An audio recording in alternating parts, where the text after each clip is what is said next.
What's up mga tol? Magandang umaga. So ngayon nandito tayo sa Geneva Chaong para makita ang kanilang iba't ibang uri ng motor at ma-interview natin ang manager dito para masabi nila kung ano-ano ba ang uri ng motor na kanilang ipapakita sa atin.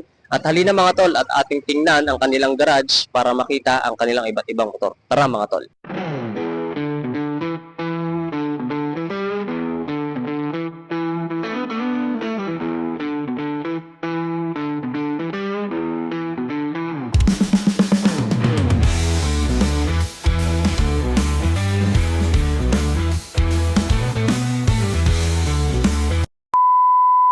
What's up mga tol? Magandang umaga. So ngayon nandito tayo sa Geneva Chaong para ma-interview si ma'am at masabi yung specs ng motor at location at mga requirements para makakuha ang ating mga taong bayan dito sa Chaong. Ma'am, ano po ba ang mga requirements natin dito sa Chaong para makapag-inquire ang ating mga gustong kumuha ng motor?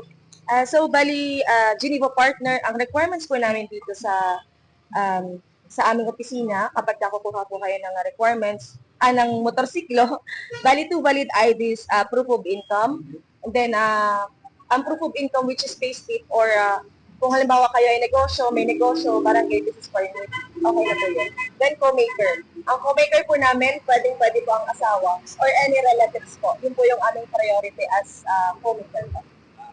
So halimbawa na yung asawa ni client ay wala sa bahay, pwede po bang kapitbahay o kamag-anak, ganun? Bali, sir, pinsan po, basta relatives po, pero hindi po kami nag-accept ng yung mga kaibigan, ganun po. Ang priority po talaga namin is relatives. So yun mga tol, nabanggit ni ma'am yung mga requirements at kung ano yung mga kailangan sa motor na pwede nyo applyan dito. So pangalawa nating tanong, saan located itong kanilang motor shop? Bali, located po kami dito sa Don P. Robles Street, Barangay Poblacion 1, Chaong, Quezon.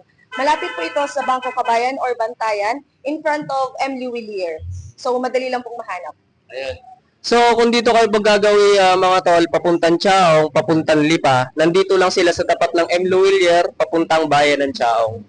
So, yun lang ma'am, maraming salamat po sa ating interview. At sunod naman po nating interviewin yung pinaka-manager dito sa branch. Itatanong natin kung ano yung specs ng mga motor na to at para malaman natin kung ilang cc ang bawat isa at malaman natin kung ano yung high capacity ng mga motor na to. What's up mga tol, magandang umaga. So nandito yung pinaka-manager ng ating shop para itanong yung ating specs ng motor na ating ipopromote sa video at para malaman din natin kung ano ba ang kinaibahan nitong motor na to sa ibang mga motor dito na naka-display. Sir, magandang umaga po. Ano po bang specs ng motor natin na to na pwede natin maisa-isa sa ating mga manonood at malaman din nila kung ano yung kinaibahan nito sa Kawasaki Barako? Bali po siya, kakaibahan niya lang po sa Barako. Ang Barako po ay 175. Ito po ay 125 po. Pwede po siyang sabay sa mga TMX, YTX po. Ano po. Parang so, sukat po ng kanyang gulong ay yung 2.5 by 17 yung pong harap. Tapos po yung kanyang rear ay 3.00 by 17. Tapos po ang fuel capacity naman po niya ay 10.5 liters. Ayun mga tol. So 10.5 liters to, hindi na masama para sa bumabiyahe tulad ng mga motorcycle at pwede itong kabitan ng sidecar sir, di ba po? Hindi ako nagkakamali. So ito mga tol, noong unang tingin ko, akala ko 150cc, pero 125cc lang pala to. So hindi na masama para sa isang naghahanap buhay na pang araw-araw tulad ng mga tricycle driver dito sa Chaong. So mga tol, high recommended ko tong motor na to kasi bukod sa maganda yung kanyang specs, alam din natin kung, kasi ang height ko mga tol, 5.5 feet. Kung sasakyan ko to, siguro, hindi naman ako masyado tikto kasi pag sinakyan ko to naka-center stand, tikto ako dito mga tol. So, magkagandahan sa motor na to, dual shock na rin siya sa likod. Then sa una, syempre mga tol, nabanggit ni sir yung kalakihan ng gulong at naka-rim type na rin siya at saka hindi siya LED lights mga tol kumpara sa ating mga bagong version ng motor tulad ng Mio Gear, Honda Click, ADB 150 at saka meron din sila dito Barako. Kung gusto niyo kumuha ng Barako, marami silang Barako dito. Then ito ang pinaka-suggested ko mga tol, 125 na motor na pwedeng pagkakitaan sa araw-araw. So sir, ito namang isang motor natin na to na Mio. Okay. Ayun pala, mga tol, meron siyang charging port. Charging port. Yes Kung po. magbiyahe ka, pwede kang mag-charge ng cellphone. So yun pala mga tol, high-tech na tong motor na to kasi ngayon lang ako nakakita ng motor na 125 na Baja na may charging port dito. So ito is USB Android, pwede rin siya sa iPhone na hindi original yung ano. Tapos sir, dito, halimbawa, pag kumuha ka ng motorsiklo at pag gusto mong paglabas ng race tour ay with sidecar na, pwede po namin ito. Ayun mga tol, pwede pala nila sir i-sidecar agad kung gusto kumuha ng motorsiklo. So magkano naman sir ang additional ng ating customer pag ganun? Yun po sir ay 150 lang, one-time payment lang. Ayun, 150 lang pala mga tol at maganda.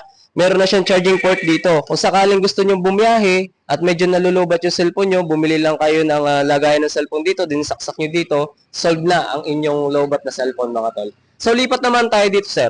Dito sa MIUI Blue Core na white and green, ano po ba ang specs ng motor na to para malaman ng ating mga gustong kumuha dito sa Geneva Chaong at makapag-inquire sila dito sir? Bali sir, ito po ay air-cooled. Tapos, single cylinder. Tapos, 125 cc po siya.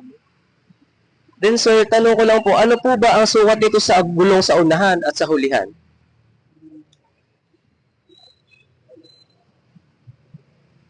So kung hindi ako nagkakamali sir, ang sukat nito sa gulong is 70 by 90 by 14. Ito, makikita natin mga tol sa gulong niya sa unahan, 70.90 by 14. So sa hulihan ng mga tol, ang sukat nito sa gulong ay, kung hindi ako nagkakamali, medyo malaki to ng konti. Kasi ano to, sa huli to eh. Hindi pala mga tol, mas parehas lang, 80 by 90 by 14. So ayun, ang kulay nito mga tol, white, black, at saka sky blue. Bali, ang tag po sa kulay nan ay cyan. Cyan color. Cyan po. So hindi pa siya naka-disc brake. Naka-disc brake na siya, pero hindi siya naka-abs. Kasi yung iba, nakikita ko may abs na po. Okay. So sir, ano po ba ang mga specs ng motor na to bukod sa mga nabanggit ko? Yun nga sir, bali siya po ay electric starter po, tapos engine oil capacity niya po ay oil po capacity ay 0.84 liters. Ano po? So ilan naman sir ang tank capacity ng motor na to?